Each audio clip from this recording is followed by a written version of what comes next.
Hello दोस्तों, कैसे हो आप सब?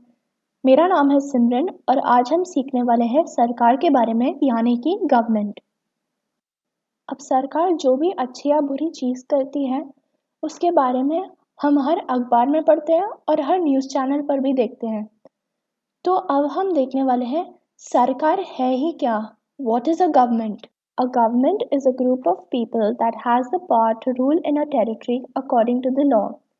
यानी कि गवर्नमेंट एक लोगों का ग्रुप है जिनको कानून ने ताकत दिया है कोई भी एक एरिया या शहर या टेरिटरी में राज्य करने के लिए। आप सोच रहे होंगे हमको सरकार की ज़रूरत क्यों है? हम खुद भी तो मैनेज कर सकते हैं।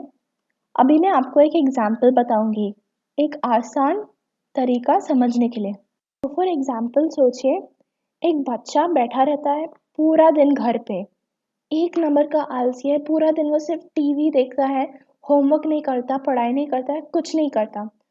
फिर उस बच्चे की मम्मी अंदर आ जाती है रूम में और एकदम गुस्से में है और वो चिल्ला के बोलती है कि बस बहुत हो गया तुम्हारा आलसीपना, अभी तुम घर पे बैठ के सिर्फ पढ़ाई करोगे। वो बच्चा अपने मम्मी से बेचारा इतना डर जाएगा कि वो घर पे बैठकर सिर्फ और सिर्फ पढ़ाई करेगा। फिर 2 हफ्ते बाद वो बच्चे के एग्जाम्स आते हैं। वो हमेशा लो मार्क्स लाता था लेकिन क्योंकि उसने अपने मम्मी की बात सुना, उसको एग्जाम्स में बहुत अच्छे मार्क्स मिले। अब सोचिए, अगर उस बच्चे ने उसके मम्मी की बात नहीं माना था तो क्या होता था? लो मार्क्स को छोड़ दो, वो तो फेल ही हो जाता था, राइट? इसी तरह जनता को भी सरकार की बहुत ज़रूरत है। एक सरकार जो है देश में स्कूल्स बनाते हैं, बिल्डिंग्स बनाते हैं, रोड्स बनाते हैं और सबसे इम्पोर्टेंट, जनता और देश की अच्छाई के लिए कानून भी बनाते हैं।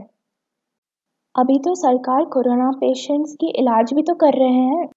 सरकार को कानून बनाने की अधिकार है, साथ ही उन्हें लागू करने के लिए भी पूरी अधिकार है। एट द सेम टाइम जनता की जिम्मेदारी है कि वो कानून के पालन करे और कानून को तोड़े नहीं।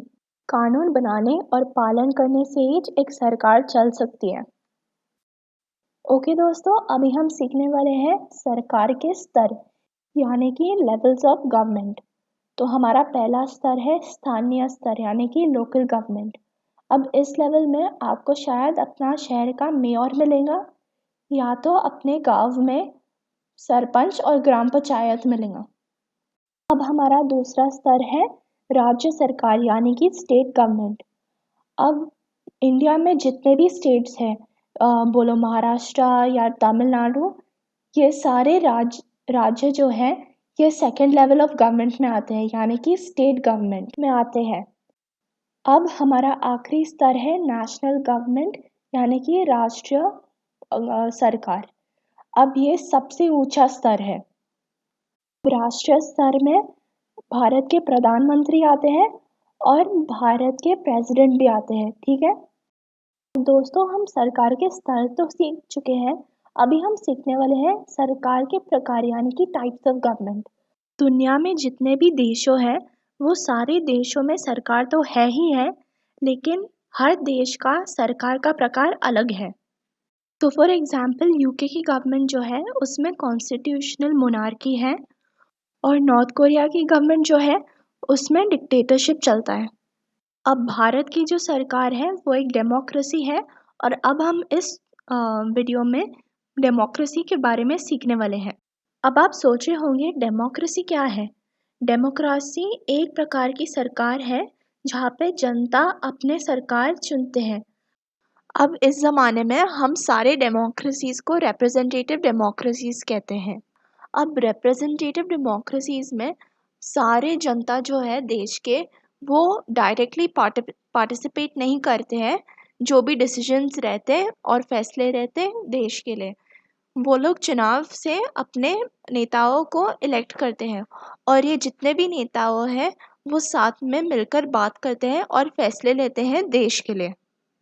अब इस ज़माने में ये रूल चलती है कि एक सरकार अपने आप को एक डेमोक्रेसी नहीं कह सकते हैं अनलेस वो यूनिवर्सल अडल्ट फ्रैंचाइज फॉलो करता है। और यूनिवर्सल अडल्ट फ्रैंचाइज का मतलब है कि हर अडल्ट को राइट टू वोट है regardless of religion, caste and gender. Universal adult franchise के पीछे एक कहानी है। भारत की आज़ादी के पहले सिर्फ कुछ चुने गए अमीर लोगों को वोट करना अलाउड था। गरीब लोगों को वोट करना अलाउड नहीं था क्योंकि लोग सोचते थे कि ये लोग पढ़े लिखे तो नहीं है, वोट कैसे करेंगे देश के लिए। इसके वजह से गांधी जी और बहुत सारे लोगों परेशान हो गए थे और फिर आगे एक मांग किए थे कि जितने भी वयस्क हैं देश में उन सबको वोट करने की अधिकार मिलनी चाहिए। गांधी जी और उन लोगों की बदौलत आज हमारे पास निष्पक्ष चुनाव है। ओके दोस्तों, आज के लिए सिर्फ इतना ही। Thank you so much for watching. Don't forget to like, share and subscribe, and above all, smile because well, it's a wonderful life.